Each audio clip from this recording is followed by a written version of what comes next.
So, you just started using LinkedIn Premium. Now what? Well, on your premium company page, you noticed around 7.5 times more page engagement and 5 times more page views. Well done. And now, new clients are messaging you. All because you're using LinkedIn Premium, which helps you get the business growth you want. Think big, small business. Think big. Start your free trial at linkedin.com/premium small business. That's linkedin.com/premium small business. Welcome back to I Want That Too, the podcast where Disney merch meets Disney history. I'm entertainment writer Jim Hill, and as always, I'm joined by the lovely Lauren Hersey. Hey, Jim. How's it going? It's going well. It's going well. And you, what are you up to this June evening? Oh, well, I'm running on fumes because we just had Hunter's graduation party the day before yesterday. So I am tired. How about you? I'm not going to lie. We are just wrapping up the second week of Nancy's recovery from hip surgery. I don't know how nurses do it. I really now have a keen appreciation for all those nurse practitioners or physician's assistants, whatever they're calling themselves these days, because they're not paid enough. I'm just saying. No, absolute saints. And so I'm so happy to hear Nancy's on the mend. But speaking of saints, I wanted to personally and publicly thank you for the amazing graduation gift that you sent Hunter. Oh, well. And it's merch, so I feel like we got to talk about it. Well, okay. Now, just to give a little background here, Hunter is, of course, Lauren and Eric's now 18-year-old son, just graduated from high school, headed off to college. And again, when they mentioned the graduation was coming up, I wanted to get Hunter something. I've met him. He's a nice young man. But also I didn't want to get him a gift card or send money. I wanted to get him something that he actually wanted. And it was, I think, Eric who mentioned that when the family had been in Epic Universe, that Hunter had eyeballed while the family was in Super Nintendo World. I want to say they had Toad mushroom sippers, which, sounds psychedelic, but it's a drink holder, right? Yeah, and they were at like the Toadstool Cafe, and they were like over $30. And I mean, he's still a poor high school kid. He's like, oh, I don't know about $30 for a cup, but I do think Eric told you about it, which led to maybe that. Yeah, and so look, I myself have not been down to Universal's 4th theme park yet, but I have my good close personal friend eBay, and went looking around there, and somebody was nice enough to have, well, I guess that there's a green toadstool and there's a red toadstool, and somebody was selling a complete set. So I was like, okay, get me that. And and luckily it showed up in time for Hunter's graduation. So I turned around quickly, sent it off. So, well, no, I'm glad he enjoyed it. But I think I sent you the unboxing. He was losing his mind, and I know like a normal person probably wouldn't be that excited about these cups, but it's something that like the people in my house take very, very seriously. And I mean, I think it's genetic, because I don't know if I ever told you this, but Eric literally refuses to drink anything, like his morning coffee, out of anything besides his refillable Disney cups. Like, they are absolutely disgusting. They've been through the dishwasher 1,000 times. Like, you can't even see Mickey Mouse anymore, but he will not drink out of anything else. And so that kind of got me thinking for today's show. I'm like, we can't be the only like people out there that take these cups so seriously. And Disney and Universal, they both have, the refillable mugs and souvenir sippers and specialty drinks. Like, they had to start somewhere. So what do you say? I think that should be what we talk about today. You down? Yeah. And in particular, I guess we're going to focus in on what? The LeFou's Brew is the Beauty and the Beast themed drink? Is that what we're going after? Yeah, Yes, which is the drink, if you're not familiar, that tried to ride the butterbeer wave, but maybe kind of fizzled out instead. I don't know. We're going to hear more in today's feature, but before we get to all of this exciting conversation, let's thank our sponsor. Yes, which of course is the world of DVC. If you're planning a trip to Walt Disney World or Universal Orlando, don't pay full price for tickets.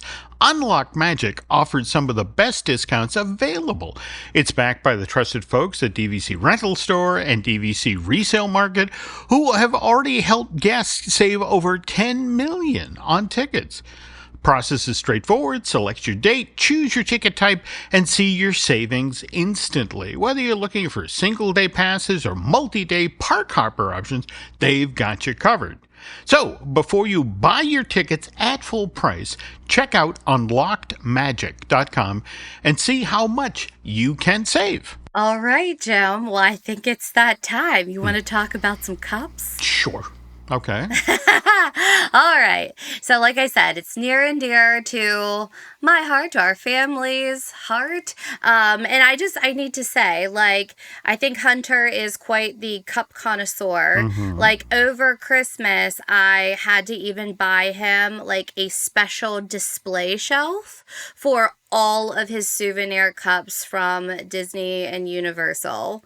Like, I mean, like, that is the level we're talking about. Because I don't have room in my kitchen anymore. But, like, we have all of the weird mugs, like the potato head from Toy Story Land. We absolutely have, like, probably at least 10 blue and green milk cups from Galaxy's Edge. Lainey has that, like, super annoying Monsters, Inc., like, screaming canister. Do you know what I'm talking about? Oh, yeah.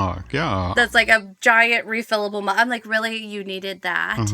But we have them all. We have them from both Disney and Universal. Do you collect any, like, weird cups from the parks? Oh, I wish we could turn the camera on my laptop over to we have very similar households. In fact, much like Eric, for example, I take my coffee every morning out of a Star Wars Life Day mug. You know, which literally has Chewbacca on it at the front of it, wearing his red robe for Life Day.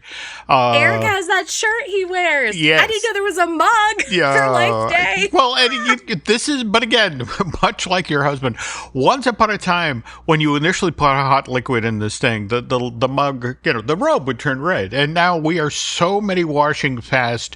Right now, Chewbacca's basically wearing a see-through outfit. It's frankly... I just got a weird visual. Yes, as well you should. But no, I mean, I think that's the thing. You go to these parks and you get the trophy mug, not understanding that, well, you're going to be going back to other parks and you will have other trophy mugs. And then suddenly you have no counter space because you have so many trophy mugs. And then it becomes, well, how do you display these? Yeah, it's kind of like the popcorn buckets, right? Like we talked about that before.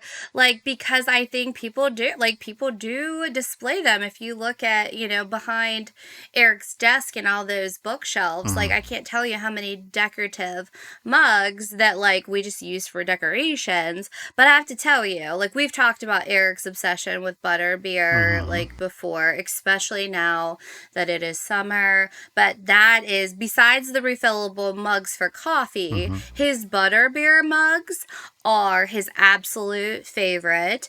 And he and Hunter are always fighting because Hunter like borrows them constantly for milk. But Eric has literally been making butterbeer every day for the last month. Wow. It actually has like imitation like butter and stuff in it. They have to be like 2,000 calories per cup. But God. Every day. I'm like, they're a heart attack waiting to happen. I mean, the irony is I remember, and this was before the Wizarding World opened, the first one at Islands in 2010. And of course, executive chef, Steve Jason. I mean, he literally flew over to Scotland and met with J.K. Rowling and had 3 and 4 different formulas that Universal had put together for butterbeer, and it was Rowling that picked the mix that went into the park. But prior to that, I mean, I remember my sister-in-law when the Harry Potter, I mean, these were for the book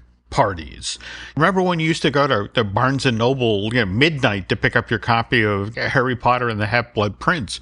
And back then, there were recipes online that I want to say involve cream soda and whipped cream. And, I mean, there's a lot of diabetics out there right now that can point back to the exact moment it happened. And it was, homemade butterbeer. So please, do we have to have an intervention for Eric? Do we, maybe...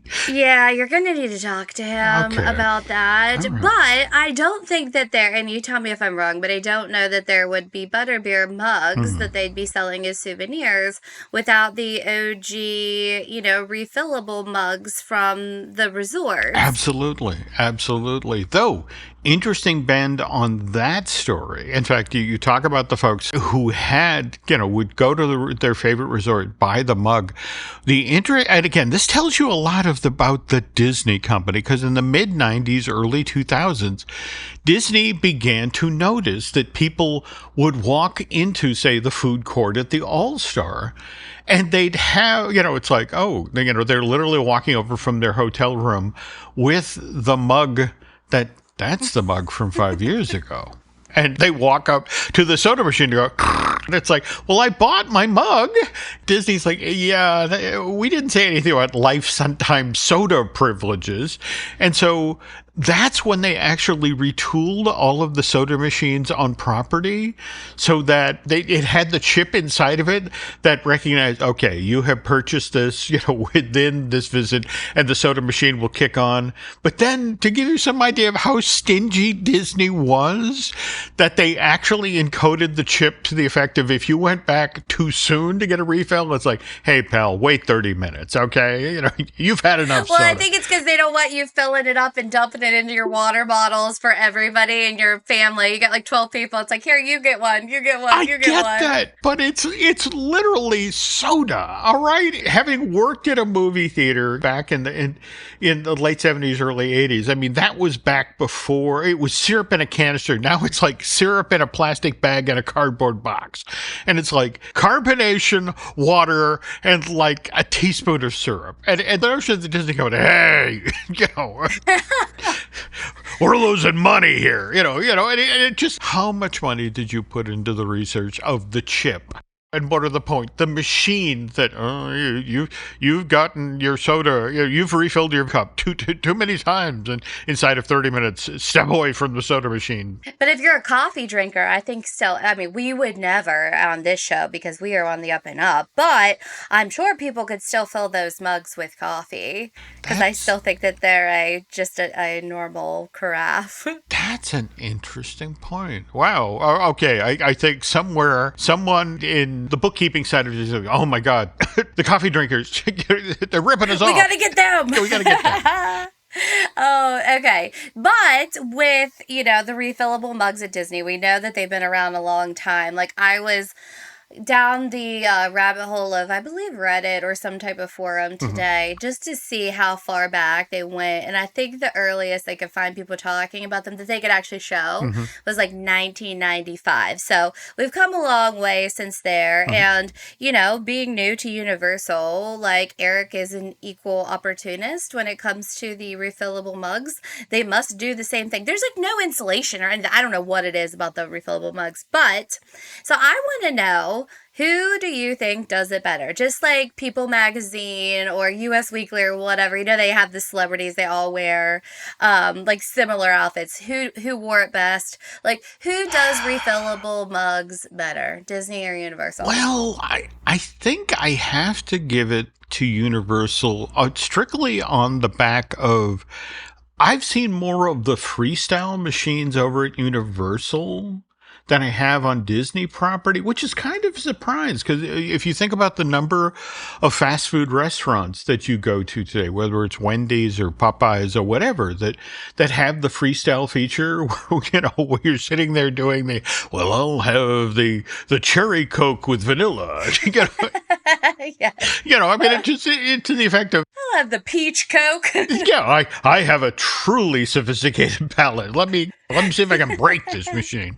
And Disney, for whatever reason, they just don't seem to have as many of these on property. And well, they don't have any of them. Yeah. Like, I always feel bad for those first-time guests. They're walking around with their, like, first-time button with their refillable mug, and they're, like, waltzing into the park thinking that they're going to be able to actually use them. And you can't. Like, you can only use them in the resort, where at Universal, you can use them. Well, I think you could use them at the resort and at, like, in the parks. And I think theirs are, like, $17.99, and then it's $11 a day. Disney is, like, $22.99, and you can use them for up to 14 days, but only in the resort. Again, it just... I don't know. It's one of these things where you just get the sense that it's two different business plans. And Disney just seems to be a nickel rolled off the table. Oh, my God. How are we going to recover that? Where, on the other hand, I mean, think about it. Universal, $11 a day. And it gets cheaper as you go. Yeah. Okay. So I'm going to give it to Universal, but it seems like, they're always just, Disney and Universal go back and forth, like a tit for tat situation. And we started at the top of the show and talking about the toadstool mugs that you sent Hunter.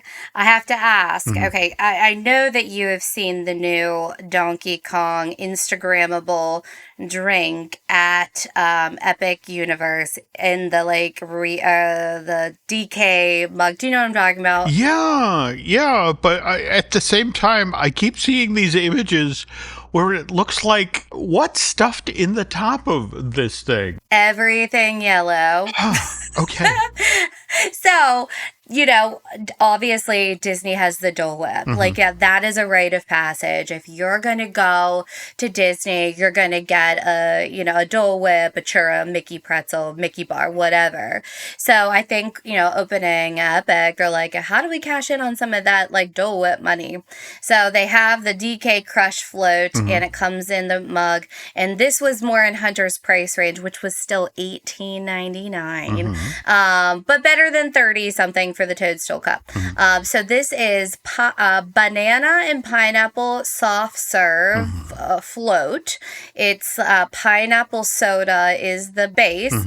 And then the toppings, it's in a waffle bowl in this barrel mug. It has sprinkles, toffee pieces, caramel corn, all in this waffle cone. And it's nice because it comes with a big thick straw, but it also includes a reusable Donkey Kong spoon. Honestly, I really do believe that at least all the influencers and content creators that have been in the park, like, it is the social media trophy. Like, people just buy it because, like, they've heard the buzz about it. But I have to ask, knowing what you know, I know you've not tried it yet, and Hunter did not eat the stuff in it because my kids that weren't a fan. What do you think sounds better? Your traditional pineapple Dole Whip or the Donkey Kong float? I'm going to say if you're sharing, the Donkey Kong Crush float sounds like a fun thing for a group of people to attack. If on the other hand, I mean, when I go to the Magic Kingdom or if I go out to Disneyland in Anaheim, I like me some Dole Whip just for me. I will sit there and, enjoy a nice cool beverage in the blazing hot, humid Central Florida. But yeah, I mean, again, from a social influencer's point of view, this is a brilliant choice because, again, that's something you share and make a memory with friends with, whereas Dole Whip is just a cool, refreshing, something you do by yourself. Yeah, so I mean, I feel like, so we are to Universal, Zero Disney so far. Mm-hmm. But, and I think, everybody's always talking about how Universal is taking all of these pages from, Disney's book. But if you're looking at like where the craze started Mm-hmm. with these specialty drinks, like, didn't it start with Butterbeer? Is like Disney actually taking a page or learning a lesson from Universal? Oh, yes. In fact, you mentioned all of the blue and green milk cups you have at your house. And there's a fascinating story, a little bit of Disney history, because you got to remember that the first Wizarding World opens June of 2010, and Comcast, I want to say the fall previous 2009, announced its intentions to buy. I think it was initially 80% of NBC Universal. And so finally, the merger moves far enough along that it's the summer of 2010, and NBC Universal is finally able to open the books for Comcast, and so Comcast accountants get in there, and it's like, are you kidding me? They're looking at the numbers for the butterbeer sales for the first summer. And it's one of these things where they're like, okay, you guys spent $140 million changing that corner of Lost Continent into Hogsmeade and Hogwarts Castle and all that. And it's like, you made back the full cost of this transformation of that park in one summer just through butterbeer sales. And it's like, you're kidding. Well, think about it. Butterbeer, even in the little plastic cup, was $6, close to $7. And then, of course, if you threw in the souvenir cup, which again, don't get me wrong, it's a lovely souvenir cup, but it cost 10 cents to make, and they were selling those for $10. And when you walked into that park, you came up the hill, there was that giant red beer thing, and they'd have like a line of 100 people standing there in the hot Florida sun waiting to get a butterbeer. And they literally had an employee or some Universal team member going, you understand you can step inside that building right there into Hogwarts Tavern and there's no line. And it's like, no. I want my souvenir. So yeah, that first summer they sold over $140 million worth of butterbeer. And that's why they never look back. And more to the point, that's why you see so many different versions of butterbeer now, with the butterbeer fudge and the butterbeer icy, and now with Epic Universe, the what is it, the butterbeer crepes. Yeah, they had a whole butterbeer like festival. I felt like when we were down there. Yeah. Like, did they have like after Mardi Gras? It was like butterbeer season. Yeah, my friend Seth Kabersky, who does the Epic, the Universal Guide for touring plans. He loves the time of year when they serve hot butterbeer, and for me, as a diabetic, it's like I have to stand over here. Hot butterbeer sounds like I should have the phone in my hand and be hitting the 9 and the 1. Just well, be let ready. me tell you what is going to give you a heart attack is I think Eric's like butterbeer budget for each day we're at Universal is like $50. Wow. Like getting, so like some people in our party, like Lainey likes it frozen. Mm-hmm. Eric likes the original butterbeer, and you get it 2 or 3 times a day for your, even if you're going for a 3-day trip, like that. And I don't know I do know what's in it because he got the recipe and makes it at home all the time. But I'm like, is it like it's like butterbeer's like crack, and like people now get Eric, like there's butterbeer goldfish, there's butterbeer Hershey Kisses, like they have cashed in. And I mean, like, you have to think that Disney, like, they've heard the numbers and they're over there saying like, how do we get some of the butterbeer money? It's so funny you say that. We'll talk a little bit about this in the future, but original Wizarding World opens June 2010. Disney turned to James Cameron and bought the theme park rights to Avatar September of 2011, because the notion was, all right, we're competing against this huge film series, and James Cameron has just made the film that has made the most money ever. So this will be how we counter Harry Potter. And it was only after that they watched it and went, oh my God, the Na'vi don't eat anything. And then they looked at the Space Marines in the movie and well, they're kind of eating MREs and drinking out of canteens. There's nothing here. Oh my God, why did we do this? And so jump ahead a full year. What is it, October of 2012? Disney then buys the rights, buys all of Lucasfilm. And Bob Iger actually joked, we should toast it with some blue milk in here. Finally, we're going to have something for butterbeer. But tell you what, on the second half of today's show, we'll talk at length about Disney and butterbeer and what it tried to do to combat that. All right, so stay tuned. Smart Water Alkaline with antioxidant. 9.5 plus pH, now in cans. Refreshing. Made for every way you move. Should I run a marathon? Let's start with finishing that water. Smart Water Alkaline with antioxidant, now in a sleek can. For those with a taste for taste. Grab yours today. Hey, it's Bill Simmons from the Bill Simmons Podcast. The NBA playoffs are here, and Michelob Ultra is getting you closer to the game than ever with courtside seats and more. Enter now at MichelobUltra.com/courtside. Michelob Ultra Superior Access Courtside 2024 to 2025 sweepstakes.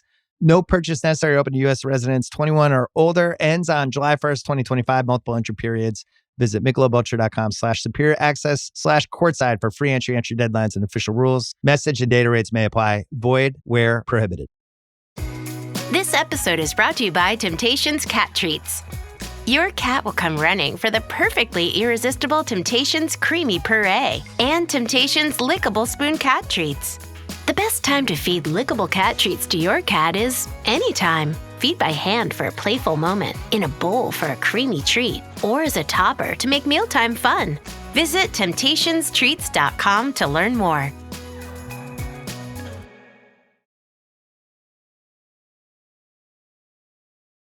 And we're back. All right. We talked about LeFou's Brew, which is supposed to be Disney's response to butterbeer. But before we can talk about LeFou's Brew, we really have to talk about the movie that inspired LeFou's Brew. And that, of course, is Beauty and the Beast. And Lauren, are you a fan of the animated or the live action? How do you feel about this? Yeah, I actually really loved both. The live actions were hit or miss, but wasn't Beauty and the Beast besides Cinderella, that was kind of the OG. Oh my gosh, and it was the girl that was in Harry Potter. Was that intentional? Sorry. Did you see all the light bulbs going off in my head? I'm like, oh. Okay, go ahead. Sorry. Yes, I like them both. Yes, that was kind of an intentional bit of casting there. I didn't know.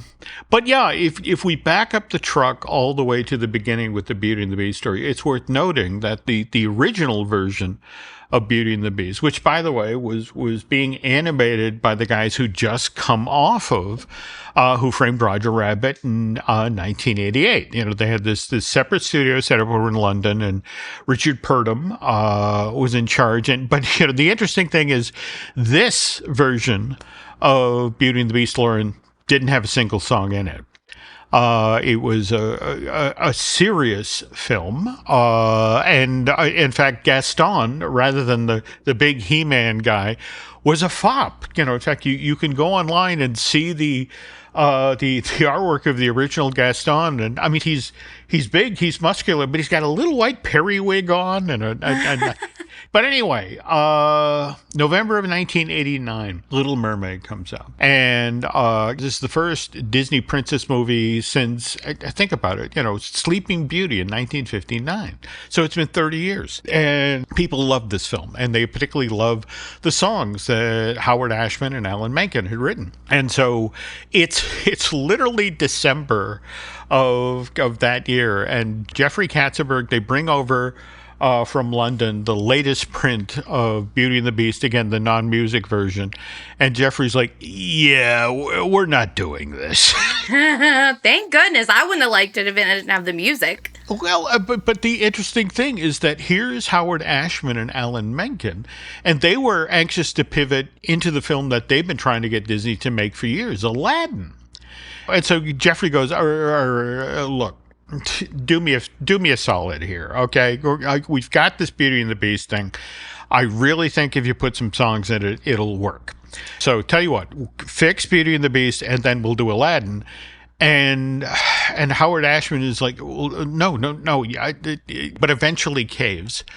And it's not till March of the next year, 1990, where after the Academy Awards, that Howard asked Alan, his songwriting partner, we need to have a conversation.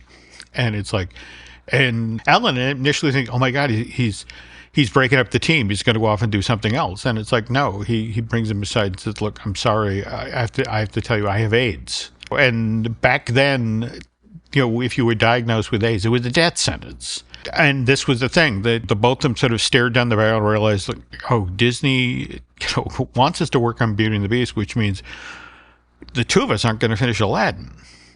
And what's interesting is that Alan agrees to keep Howard's secret for a while. And for a time, in fact, I've talked with a number of the members of the story team where it was, why isn't Howard coming out to Hollywood to work in this movie? We have to fly out to New York. In fact, we have to go to a tiny little town outside of New York. In fact, they all stayed at a Residence Inn, and they took over the conference room there. And that's where a lot of the rewriting and the writing of the songs for Beauty and the Beast were done. Is there a documentary about this on Disney Plus? I feel like I think it's called I think it's called Howard. Howard, yes. There's a wonderful documentary about Howard's life. And again, by the way, he would have been 75 years old this month. Just a tremendous loss. We actually lose him in March of 1991. He doesn't even get to see the finished version of Beauty and the Beast, but it's a smash hit. It's an absolute smash. And so what's interesting is that, it opens in November of 1991, and then like 3 weeks later, after it's done huge at the box office, they have this ceremony at Euro Disneyland where at the construction, the park isn't going to open for another 6 months, April of 1992, but they have the ceremony for the press. And there's a big scrim at the end of Main Street, and they pull down the scrim. And for the first time ever, they reveal the castle for that park, which again is, themed after Sleeping Beauty. And Eisner's standing there on Main Street and turns to the team. Well, if we knew that Beauty and the Beast was going to be as big a hit as it was, that castle wouldn't be there. That would be the Beast Castle. And by the way, if you watch the special in April of 1992, the 2-hour-long special for the opening of then Euro Disneyland, they actually talk about Phase 2 of the Magic Kingdom, and the first things that were going to be added was a Little Mermaid ride and then a Beauty and the Beast sit-down show. And by the way, as the mother of a daughter, you would have loved the big moment in the show where at one point in the show, the curtain opens and there's a 12-foot tall Beast animatronic on stage. What? But here's the thing. They send a little girl that they pulled out of the audience out on stage, and she's wearing Belle's yellow gown.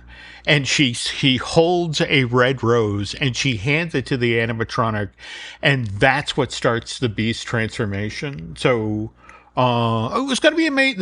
This amazing show.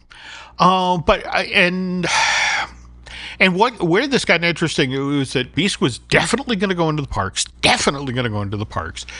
until Michael Eisner was given a medal by, I want to say, the Academy of Television in New York in March of 1992. And as part of this, they invited Eisner to the ceremony and said, well, let me bring some entertainment.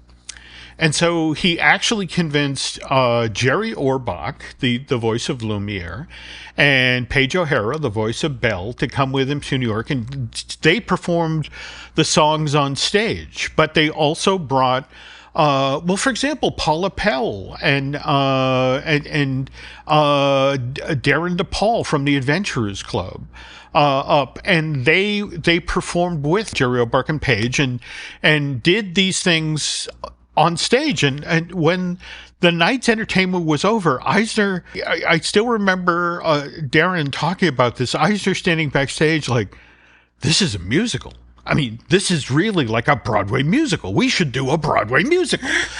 And suddenly all of the theme park stuff is off because Disney is now going to take Beauty and the Beast to Broadway.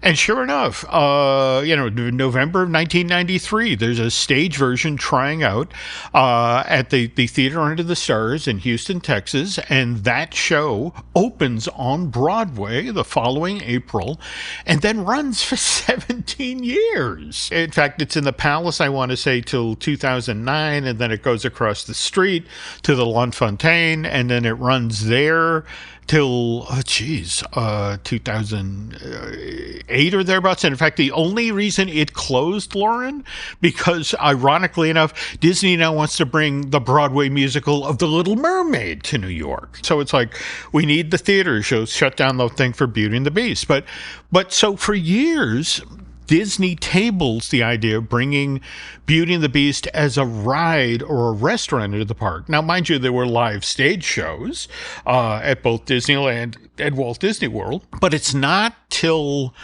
96, 97, something like that, that Disney gets wind of Islands of Adventure and thinks, all right, we maybe need to be ready for that. And what are we going to do at the Magic Kingdom if we have to compete with Islands of Adventure?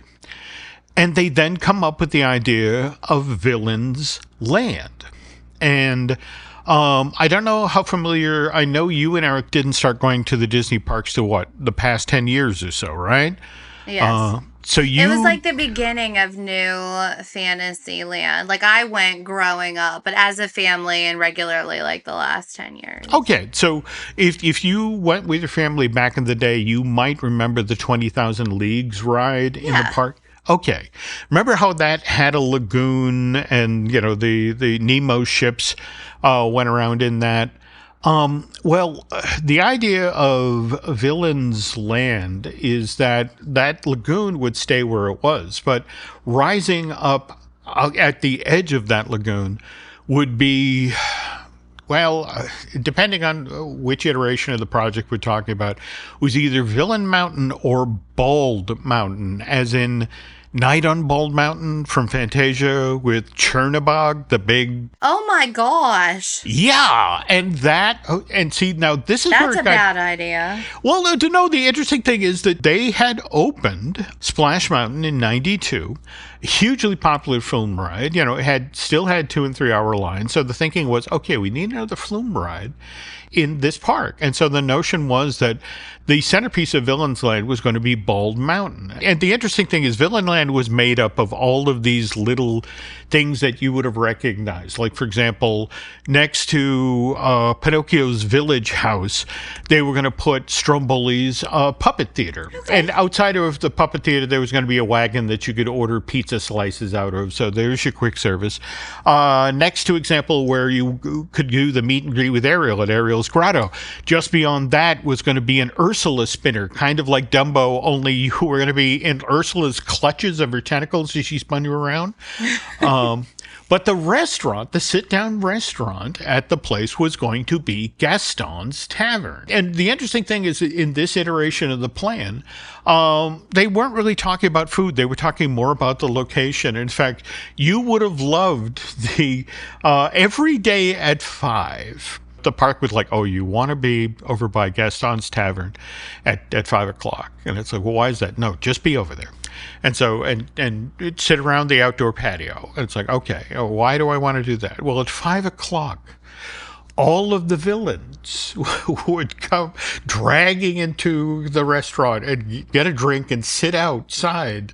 And slowly but surely, this big musical number would build about, it's Captain Hook and, the Lost Boys and Peter Pan got away again. And Maleficent is there and, Sleeping Beauty woke up. And then the Wicked Queen was there and, Snow White wouldn't eat my apple.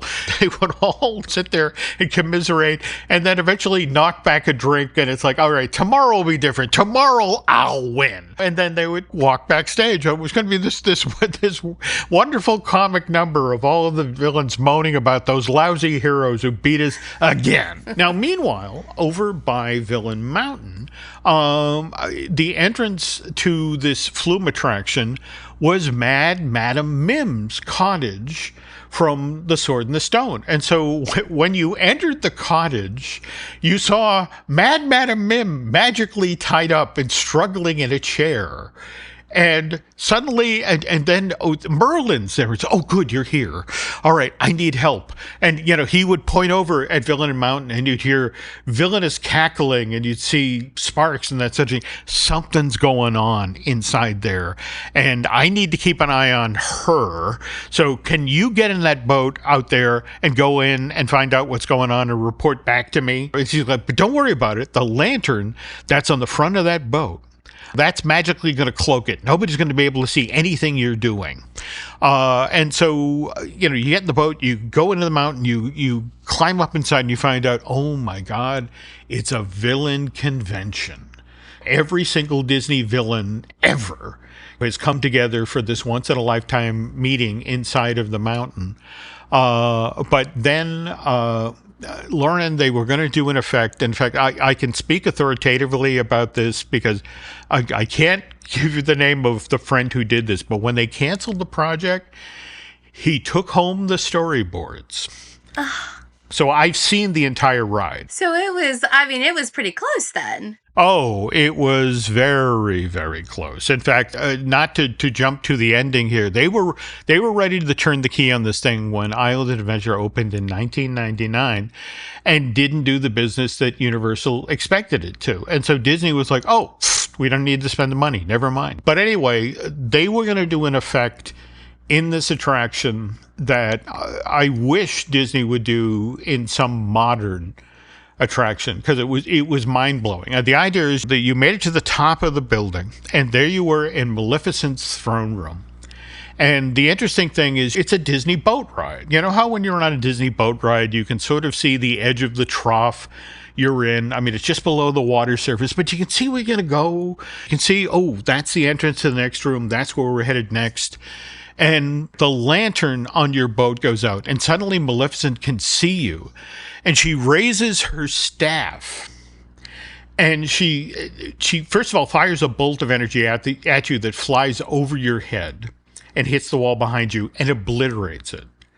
And now, but the thing is, you look to see where you were supposed to go forward, and your boat now begins to slide backwards into this hole. Oh. And that's the first drop in the building. You literally fall all the way down to the bottom of the building backwards. And then suddenly you're in this sea of flames and smoke. And suddenly you hear, sorry, okay. And you hear a fire extinguisher going off. And then when the smoke clears, it's Hades from Hercules. You've landed in hell. But he's putting out the flames and the smoke, and he's like, "Hi, Hades, Lord of the Dead, how you doing?" But anyway, the way the ride was supposed to end, when you made your way back up to the second load hill, you were now in front of the largest animatronic figure that Disney was ever going to build. And it was Chernobog. And the notion was, just like in the movie, he's waking up. And he sees you, and he reaches out at you with hands the size of an SUV. And only at the last minute do you slip through his hands and then go down the hill to the final fall. So, anyway, but again, Disney didn't build it. Are we getting some of this in the New Villains land, do you think? Or did they take bits and pieces? There are so many people at Imagineering who are like, well, first of all, I'm a little concerned because, again, my friend took home the storyboards. So, just kidding. So it's like, I hope there are other copies in the building. But anyway, Disney was very confident about, well, we don't need to do anything about that because Islands botched its launch. But as we'll discuss in a moment, that was short-lived because come 2010, we got the Wizarding World. And we'll talk about how that changed things for Disney after this. In golf, precision is everything, on and off the course. PGA of America chose advanced 5G solutions from T-Mobile for Business for smooth operations and seamless transactions.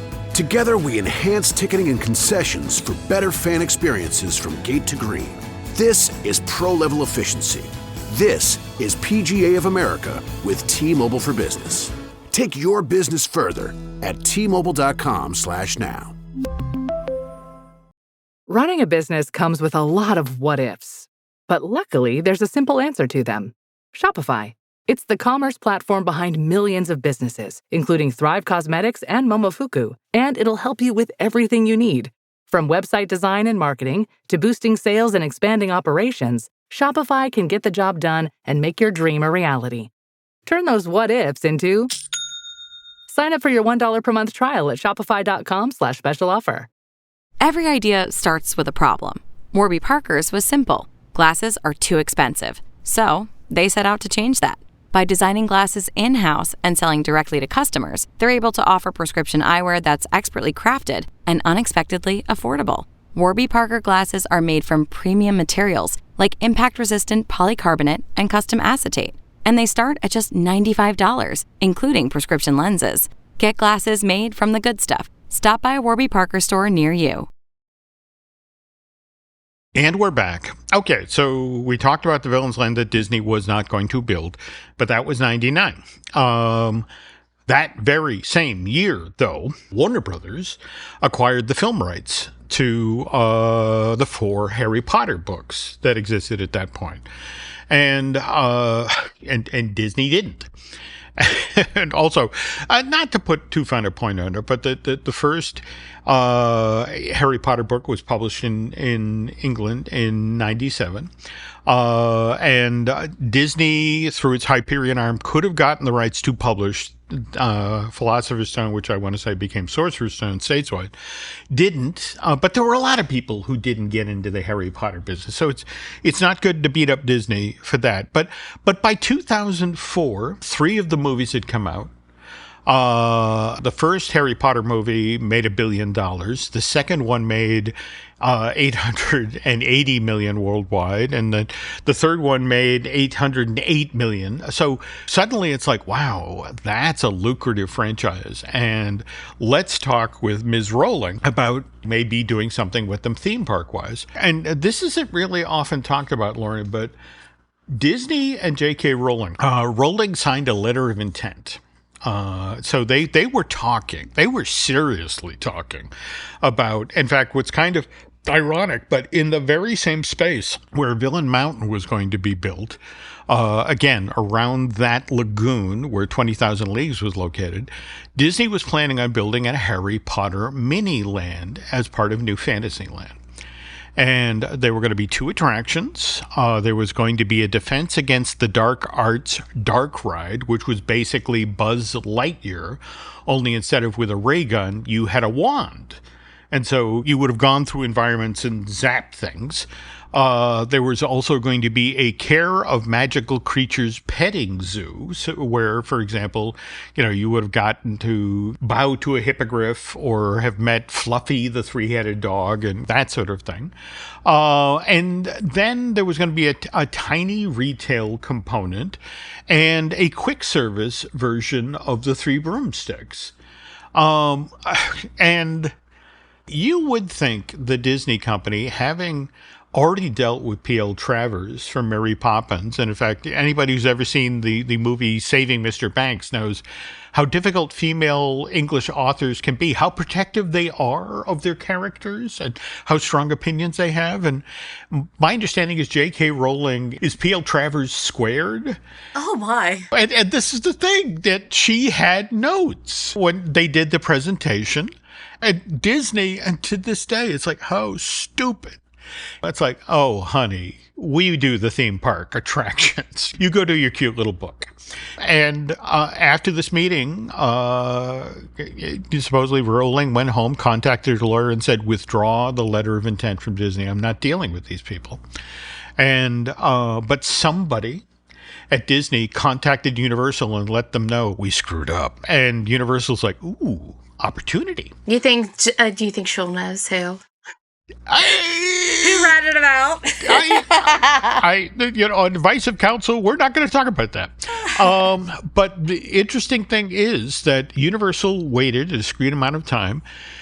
And the really, really smart thing they did was they said to Rowling, well, look, we're so sorry it went sideways with Disney. And we'd love to work with you. But at the same time, we want to be respectful of what you do. And how about this? What if we contact Stuart Craig and Alan Gilmore, the gentlemen who you've worked with on the look and the design of the Harry Potter movies? And what if we work with them to bring it into the park? I mean, that way you're familiar with those guys. And also the other thing that they did, really, really smart, is they said, tell you what, here's Audrey Geisel's phone number, and she's Dr. Seuss's widow, and we worked with her on Seuss's Landing. And why don't you talk with her about working with us? And Audrey Geisel was like, oh, these guys are great. No, they'll be wonderful for your characters. No, absolutely, you want to work with them. And so 2007, the word breaks that Universal's going to do a Wizarding World thing, and Disney's like, oh, crud. Oh, this isn't good. And that's when they start thinking, all right. How are we going to respond to this? And this is when the new Fantasyland project, doubling the size of Fantasyland, the most popular land at the Magic Kingdom, comes into play. And this is when they begin thinking about, all right, what are we going to put in there? And interestingly enough, from the get-go, we had the Be Our Guest restaurant, where effectively you were going to get to dine in 3 different areas of the Beast Castle. But at the same time, they were thinking about, well, we could do Gaston's Tavern. We were going to do it before with Villain's Land. Let's just look at doing that. Yeah, and Disney actually announces this plan in September of 2009, and it's that very same month that Universal gets official about what's going to be in the 20-acre redo of Lost Continent that creates Hogsmeade Village. And this is when they reveal, oh yes, we are doing a full-size 3 broomsticks, and we're doing the Hoghead's Tavern, and we are doing butterbeer. And Disney's like, yeah, okay, that's cute. But again, we talked earlier in today's show about that first summer and $140 million in sales for butterbeer. And suddenly Disney is just beside itself because it's like, how do we compete with that? And so we talked earlier in the show about the Avatar deal, and then we talked about the Star Wars deal and the blue milk, and all of the money that Disney poured into the development of blue and green milk, only to have the public go, that's nice. I mean, everybody will drink blue or green milk once. In fact, I have to ask, why is it that the Hersey family is consuming such blue and green milk? I mean, I know Hunter drinks a lot of milk. He drinks a lot of milk. I mean, honestly, Eric likes the cups. Okay. And so it's like, if we're in that area, we come home with at least, 2 right. 4 cups of blue green milk. I don't know. And so we have half that like blue and half that get green. So we buy a lot of junk. Disney should love us. Yeah. Where this gets interesting is that Universal then got on a hot streak in regard to beverages and food. Because remember, they reopened 2014. We got Diagon Alley, which, we then got the Leaky Cauldron. And that was when they introduced butterbeer ice cream, which I was there with Chef Steve Jason, and he walked me up the street and introduced me to him. And I said, I have never seen a grown man laugh quite as much. He handed it to me, and I took a sample, and I said, Jesus, it's like you just invented another flavor of crack. And he was like, yes, that's what I want to hear. And then in short order, we got Wizarding World open in Japan. We got the Wizarding World in Hollywood. But at the same time, in the middle there, remember, we got The Simpsons. and we got Fast Food Boulevard, and that was when they did Krusty Burger and Duff Beer, and you could get a Flaming Moe at Moe's. Suddenly, Universal was on this hot streak of foods and drinks that people really, really wanted. In fact, earlier on in today's show, you were just talking about the DK caramel corn float. And that's the thing. Disney has been playing catch up ever since. And that's the hard reality, that so many of these places that they built so far. I mean, don't get me wrong. The Be Our Guest restaurant initially did very, very well. I think the one thing that's come to bite them in the butt is because it's so expensive to dine there now that a lot of people are like, oh, we did that last time. We don't need to do that again. Whereas, I mean, again, look at your husband. Look at, well, we're going back to the park. Time for 3 more butterbeers. So, I mean, I'm dying to know, though. So they roll out, they get the tavern, they get LeFou's brew, and where people like the butterbeer, they're like, and it just wasn't what they were expecting. Well, I mean, let's be honest. LeFou's brew is frozen apple juice. Now, what's interesting is LeFou's brew is so patently a lift from butterbeer. Even the mugs are the same. You showed it no, actually, I would argue. In fact, I've got my ugly little plastic LeFou's brew, which, again, look, we got a sticker of Gaston on one side and we got a sticker of the Beast on the other side. You can't put this thing in the dishwasher. It's ruined. Whereas I've got my butterbeer souvenir mug here in the house, and it's held up beautifully in and out of the washer. But, I mean, it's down to a clone of butterbeer because they do the exact same thing. The head is put on after you put in the frozen apple juice, and it's a mango marshmallow thing that's put on top after they poured the frozen, which, by the way, is the exact same thing that they do with the frozen butterbeer. But it's not any good. It doesn't taste good. Like, it's, butterbeer is refreshing. Mm-hmm. LeFou's brew, we've had it once, and I mean, we've been in there, 50 times for the cinnamon rolls. Yeah. They did not hit the crack recipe. Yeah. Well, for me, what I find fascinating about Gaston's Tavern is, do they still sell the pork shanks in there? The greasiest food in North America.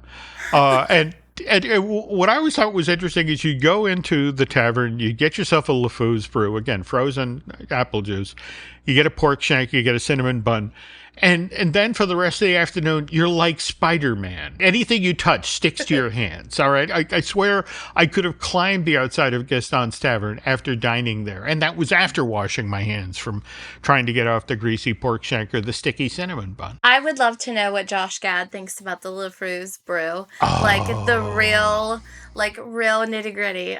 I will ask. To tell you what, I will reach out. And in fact, I've just been chatting with Mr. Gad about a Muppet project that he worked on that didn't get produced by Disney. I'll follow up. I'll see what he thinks of LeFou's brew. But yeah, and don't forget that Josh was actually working on Little Town.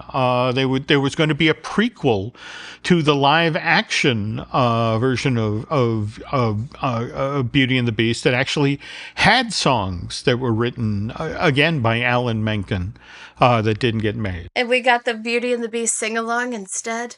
Well, what are you going to do? Well, Jim, I think on that note, I think it's time we close up shop for today. But next week, we are switching gears. I'm so excited.